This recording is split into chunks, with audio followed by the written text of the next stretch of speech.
हळद रुसली कुंकू हसलं मालिकेच्या आजच्या भागामध्ये आपण पाहणार आहोत की दुष्यंत कृष्णाला सांगत असतो की तू खरंच मला कधीही सोडून जाणार नाहीस ना, कारण माझं तुझ्यावर खूप जास्त मनापासून प्रेम आहे. मी तुझ्याशिवाय जगू शकत नाही असं देखील आता तो तिला म्हणत असतो. आणि त्याच वेळेला आता पूजा कंटिन्यू बाळजाबाईला कॉन्टॅक्ट करायचा प्रयत्न करत असते, पण बाळजाबाईचा काही कॉल आता लागत नसतो. म्हणजे बाळजाबाईला फोन येत असतो पण बाळजाबाई कॉल रिसीव करत नसते. पूजा मात्र आता विचार करते की हे सगळं माझ्यासोबत काय घडत आहे. म्हणजे या सगळ्या नाटकासाठी या बाईनं मला साथ दिली म्हणून मी इथपर्यंत पोचली आणि हे सगळं नाटक उभंही न केलं आणि ही आता माझा कॉल रिसीव करत नाही आहे. मी विचार केला होता या कठीण प्रसंगात ही बाई मला साथ देईल, पण ही बाई तर मला साथही देत नाही आहे. पण आता नाही, आता मी शांत बसणार नाही. या बाळजाचं खरं रूप मी ह्या दुष्यंत समोर आणणारच असंही आता पूजा म्हणत असते. आणि त्यामुळेच ना आता पूजा वाकड्यात जायचं ठरवते आणि बाळजाचा सगळा प्लॅन दुष्यंत समोर उघड करू लागते. दुष्यंतला आता ती आवाज देत म्हणत असते की ए दुष्यंत, ऐकतोयस का माझं? त्याच वेळेला आता ती समोर बघते तर काय, दुष्यंत आणि कृष्णा एकमेकांच्या मिठीमध्ये असतात आणि या सगळ्या गोष्टींचा आता तिला खूप मोठा असा राग आलेला असतो आणि आता या सगळ्याबद्दल तिला बोलायचं असतं. आणि म्हणूनच आता ती आवाज चढवतच बोलू लागते आणि ती म्हणत असते की थांबा, ऐकताय का दोघंही जण? मी तुम्हाला काय सांगते ते, मी जे काही नाटक केले ना ते सगळं नाटक ना मला करायला एका व्यक्तीने सांगितलेलं आहे.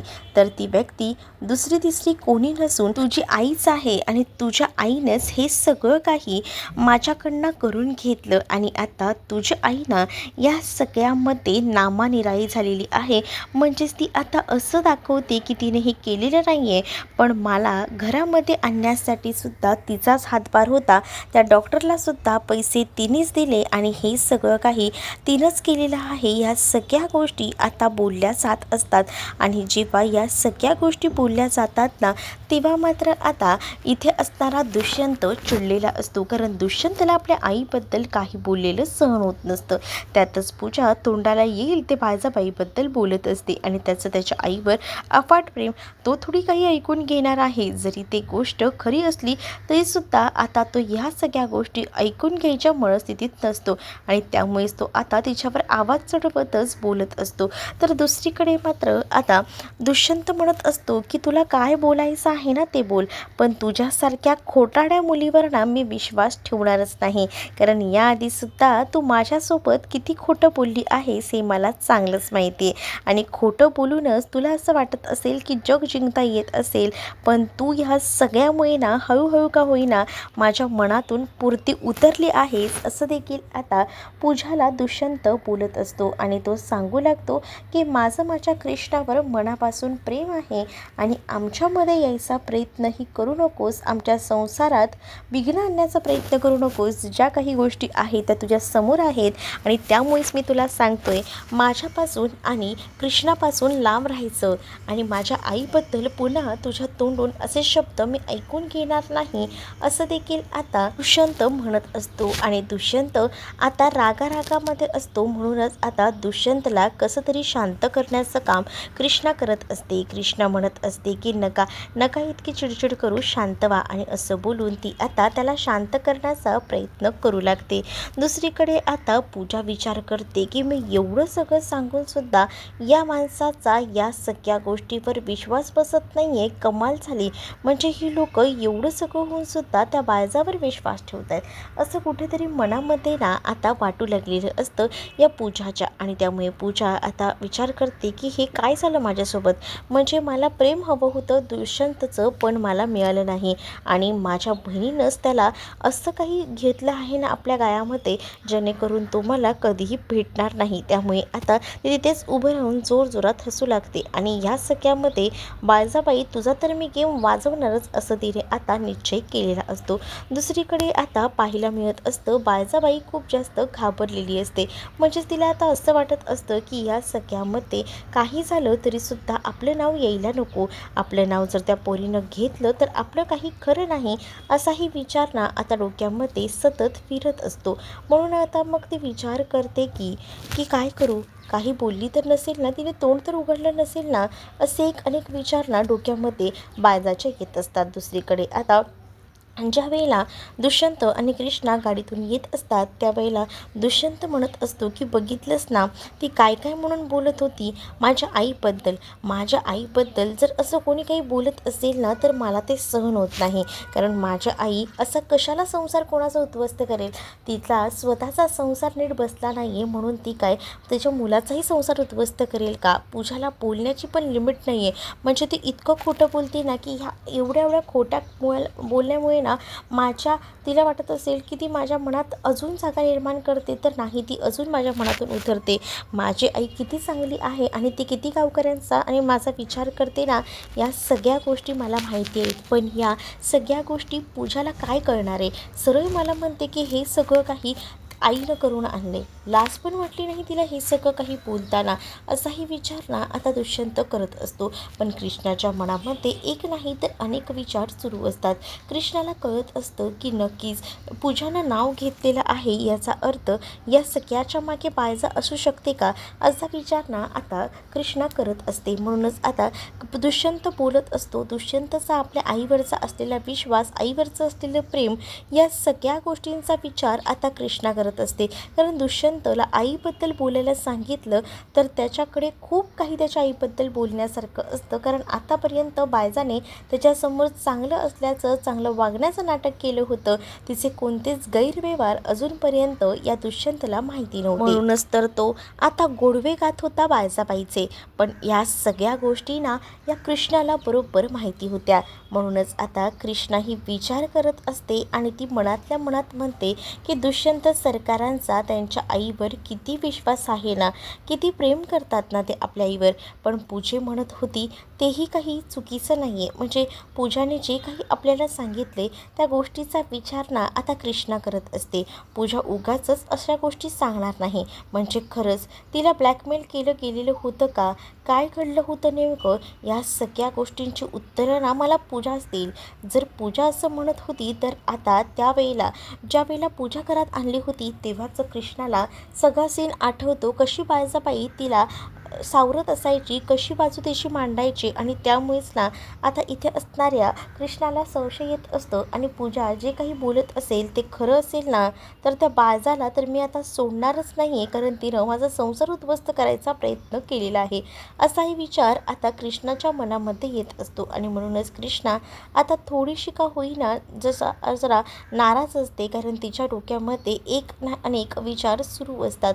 त्यामुळे थोडी ती आता डिस्टर्बन्स असते. तर दुसरीकडे तिचं लक्ष दुष्यंतकडे असतं. दुष्यंतच्या चेहऱ्यावरचा आनंद आणि या सगळ्या गोष्टींना तिला आता हव्याशा वाटत असतात. आणि म्हणूनच ती विचार करते की आता जर मी काही बोलायला गेले तर पुन्हा हा विषय वाढेल, आणि त्यामुळेच ती शांत असते. दुष्यंत कृष्ण आता घरी येतात. दुष्यंत गाडी पार्क करतो आणि आतमध्ये चालत जातो. आणि जेव्हा तो घरी जातो ना तेव्हा मात्र आता समोर दुष्यंतच्या बायजा असते. आणि बायजा लगेचच दुष्यंतला म्हणत असते की काय रे दुष्यंता, कुठे गेला होतास त्या पोरीला घेऊन, ती पोरगी ती तशी आणि तू हा असा, काय गरज होती एवढं घाईघाईत कुठे घेऊन जायची. त्यावर मात्र आता अगं मुद्दामून मी घेऊन गेलो होतो, मला तिची परीक्षा घ्यायची होती, नेमकी तिची लिमिट कुठपर्यंत क्रॉस होते ना हे मला बघायचं होतं आणि यासाठी मी तिला घेऊन गेलो होतो. पण तिचं माझ्यावर असलेलं प्रेम मी ओळखलंच, आणि सोबतच तुला माहिती आहे का तिने तुझ्याबद्दलसुद्धा मला समोर सगळं काही सांगितलं. बायजा म्हणते की काय बोलली ती, तर आता दुष्यंत सांगू लागतो की तूच या सगळ्यामध्ये तिला साथ दिली आणि तूच कृष्णाला घराबाहेर काढण्यासाठी कसे षडयंत्र रचलेस, आणि त्यासोबत तू कसं त्या पूजाला या घरात घेऊन आलीस आणि कसं काही त्या तुम्ही गोष्टी केल्या, या सगळ्याबद्दल ती मला सांगत होती. या सगळ्याबद्दल जेव्हा ती मला सांगितलं ना तिने, तेव्हा मी तिच्यावर जराही विश्वास ठेवला नाही. तिला सरळ म्हणालो की तू खोटारडी असेल म्हणून आता माझ्या आईचंही नाव खराब करायला निघाली आहेस का, काय बोलावं ना या पोरीला. खरंच ना, म्हणजे ज्या मुलीला आपण आसरा दिला, या मुलीला आपण घरात ठेवलं, तीच मुलगी आपल्यावर अशी उलटी फिरली, कशी मुलगी असेल ही, असं देखील आता उलटसुलट बायजा जी आहे आहे ती पूजाबद्दल बोलू लागते. पण इथे कृष्णाला संशय आलेला असतो. दुष्यंत म्हणत असतो की माझा ना माझ्या आईवर पूर्ण विश्वास आहे. मला माहिती आहे की माझी आई असं काही करणं शक्यच नाही आणि त्यामुळेच ना मी तिच्या कोणत्याही बोलण्यावर विश्वास ठेवला नाही. कारण माझी आई अख्खं गाव सांभाळणारी ती माझा संसार का उद्ध्वस्त करेल. उलट कधीही आपली आई ना आपल्या मुलाबद्दल चांगलंच बघत असते. असंही आता इकडे असणारा हा दुष्यंत बोलत असतो आणि बायजाला हे सगळं ऐकून आता बायजा म्हणत असते की हो ना, मी कशाला तुझं वाईट बघू, उलट मला किती आनंद झाला आहे तुम्ही दोघंही जण पुन्हा एकत्र आलायत ते बघून, असंही आता बायजा म्हणत असते. आणि दुष्यंतला अगदीच आपलंसं करत असते, त्याच्या मनात जागा निर्माण करण्याचा प्रयत्न करत असते. मग आता दुष्यंत आणि त्याचसोबत बायजाचं हे बॉन्डिंग बघून कृष्णाला थोडा डाऊट येत असतो आणि कृष्णा म्हणत असते की ह्यांच्या डोळ्यावर हिच्या प्रेमाची पट्टी आहे आणि ती पट्टी काढायला मला जराही वेळ लागणार, कारण आता हे प्रमाण वाढत चाललेलं आहे.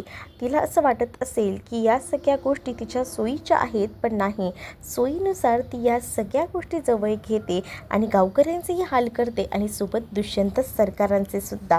आणि त्यामुळे काही झालं तरी दुष्यंत सरकारांसमोर या बायजाचं खरं रूप आणायचं असा विचार ना कृष्णाच्या मनामध्ये सुरू असतो. इथे दुष्यंत जेव्हा बायजाला मिठी मारतो तेव्हा मागून बायजा खाणाखुणा करून आता कृष्णासोबत बोलत असते आणि म्हणजेच तिला असं दाखवायचं असतं की बघितलंस का, तू जरी नसलीस तरीसुद्धा माझा मुलगा हा माझ्या मुठीत आहे. आणि दुसरीकडे आता रडत रडत पूजा जी आहे ती घरी गेलेली असते आणि सावित्रीला सांगत असते की बघितलंस का, त्या कृष्णाने माझं सगळं आयुष्य माझ्याकडनं हिसकावून घेतलं, माझी जवळची माणसं माझ्याकडनं काढून घेतली, काय करू मी आता, असं विचार करतच ती आता खूप जास्त डिस्टर्ब. सावित्रीला जाऊन मिठी मारते. सावित्री तिला सावरते आणि म्हणत असते की पोरी नको काळजी करू, मला माहिती आहे तुला त्रास होतोय. पण तेवढ्यातच तिथे भक्ती आलेली असते आणि भक्तीला पूजाचं खरं वागणं माहिती असतं की ती किती खोटारडी आहे आणि ती काही करायला कोणत्याही थराला जात येते. आणि म्हणूनच भक्ती आता पूजाला खूप काही बोलत असते. सावित्रीला आता हे सहन होत नसतं आणि मग सावित्री भक्तीचं थोबाड फोडते आणि भक्तीला म्हणते की तुला जराही लाज वाटत नाही का आपल्या बहिणीबद्दल एवढं सगळं बोलायला. ही तुझ्या रक्ताची बहीण आहे, ती काही रक्ताची आहे का, आणि तिच्याबद्दल तुला इतका पुळका, इतकं सगळं काही तिच्याबद्दल बोलतेस. अगं जरा चांगला विचार कर ना, या तुझ्या बहिणीला किती काय काय भोगावं लागले त्या कृष्णामुळे आणि अजूनही तुझं तेच चाललेलं आहे. असं बोलून आता सावित्री भक्तीला ओरडत असते. भक्तीच्या ती कानाखाली वाजवते. बिचाऱ्या भक्तीला हे सगळं काही आता सहन करावं लागत असतं कारण ती तिच्या नवऱ्याकडे न राहता इथं माहेरी राहत असते आणि त्यामुळे सावित्रीचं सगळं बोलणं तिला सहन करावं लागतं. सावित्री म्हणत असते पूजाला की तू काळजी करू नकोस, थांब, मी तुझ्या पाठीशी आहे.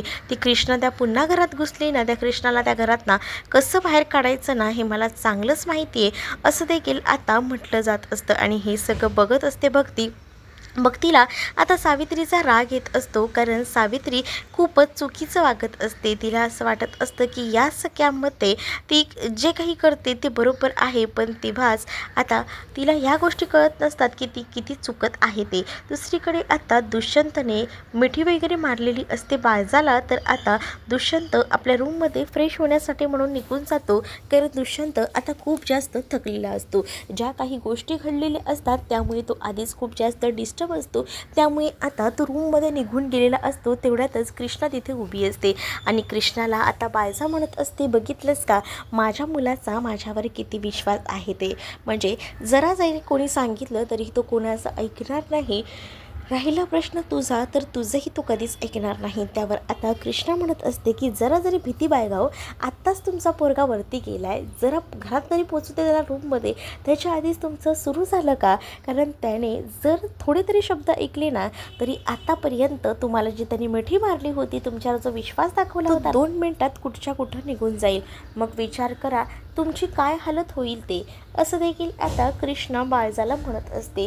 बायजा म्हणत असते की तू काही कर, पण माझा पोरगा माझ्यावर खूप जास्त विश्वास ठेवतो. मग आता कृष्णासुद्धा अडून राहत असते आणि कृष्णाही म्हणत असते की जसं की पूजाने सांगितलंच आहे की या सगळ्यामध्ये तुम्ही असाल तर या सगळ्याचा सोक्षमोक्ष लावल्याशिवाय मी शांत बसणार नाही. मग आता कृष्णाही दुष्यंतच्या रूममध्ये जात असते, पण त्यावेळेला बायजा तिला मुद्दामून अडवते आणि तू तुझ्या मर्जीप्रमाणे वागणार आहेस का? तुला जेव्हा या घरात यायचे तेव्हा तू या घरात येणार आणि तेव्हा कधी नको तेव्हा घरातून निघून जाणार.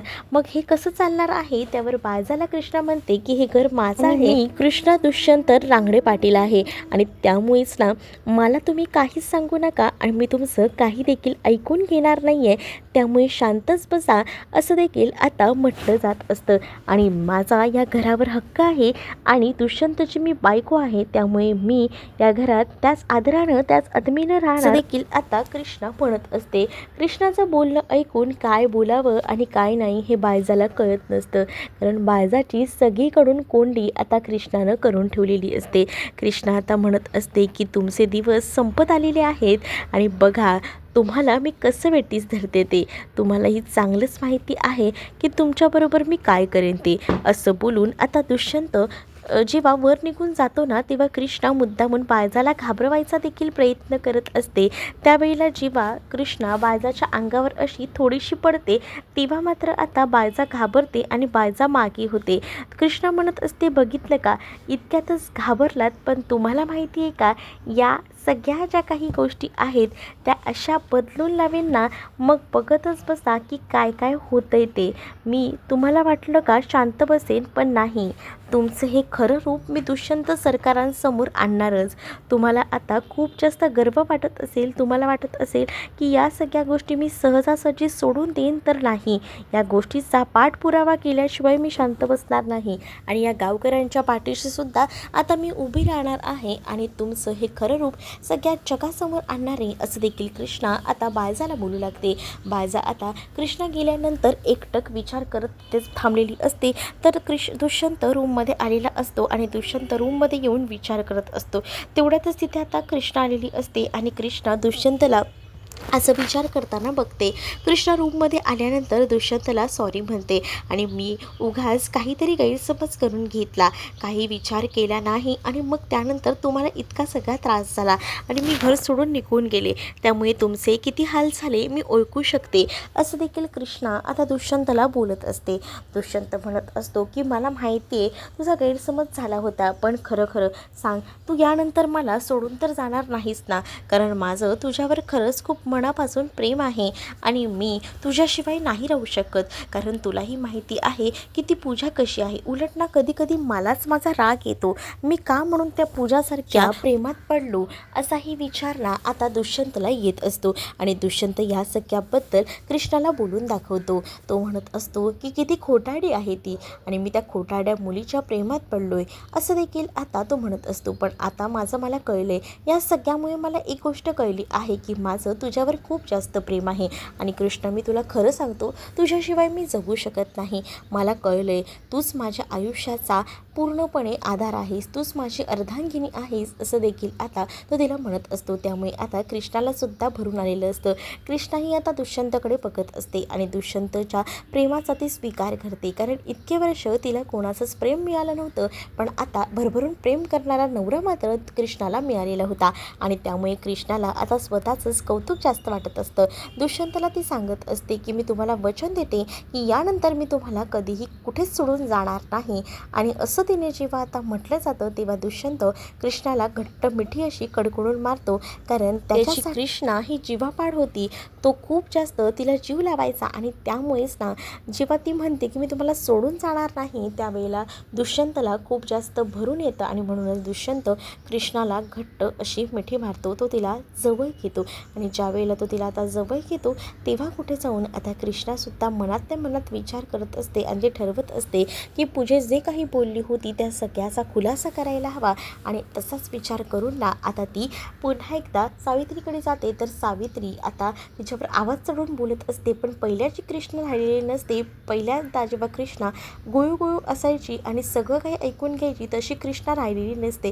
कृष्णा आता पेटून उठलेली असते आणि त्याचबरोबर सावित्रीला चोख उत्तर देते आणि म्हणत असते की माझ्या नादी लागायचा प्रयत्न करायचा नाही. तुम्हा सगळ्यांना माहिती नसेल तर मी सांगते, माझं नाव कृष्णा दुष्यंत रांगणे पाटील आहे. मग मी तुम्हाला पुरून उरेल असं देखील ती म्हणत असते. कारण आता सावित्रीने बांबू उचललेला असतो आणि तो बांबूसुद्धा ती रोखून धरते आणि त्या पूजाला त्या अंगावर ढकलून देते. दुसरीकडे आता रस्त्यावरनं जात असताना कृष्णाला एक माणूस शेतकरी जो आहे तो आत्महत्या करताना दिसतो आणि स्वतःला तो झाडाला फाशी लावून घेत असतो आणि फाशी लावून घेत असताना त्याला कृष्णा थांबवते आणि हे सगळं करू नका असं म्हणते. त्यावर हे सगळं का करताय तर बाळजामुळे करतोय असंही आता म्हटलं जात असतं. त्यामुळे कृष्णाच्या मनाला लागतं. कृष्णा घरी जाते आणि त्यानंतर बाळजाला खुर्चीला बांधून ठेवते आणि म्हणत असते की हा तर फक्त ट्रेलर आहे आणि पिक्चर अभी बाकी आहे मेरे दोस्त असं बोलून आता ती तिला मुद्दामून चिडवत असते. बाजूला अडळराव देखील उभे असतात आणि आता बाळजाला खुर्चीला बांधल्यामुळे बाळजा एका जागेवर बसलेली असते. तर तुम्हाला हा भाग कसा वाटला आहे नक्कीच मला कमेंटमध्ये सांगा आणि असेच अपडेट पाहत राहण्यासाठी चॅनलला सबस्क्राईब नक्कीच करा.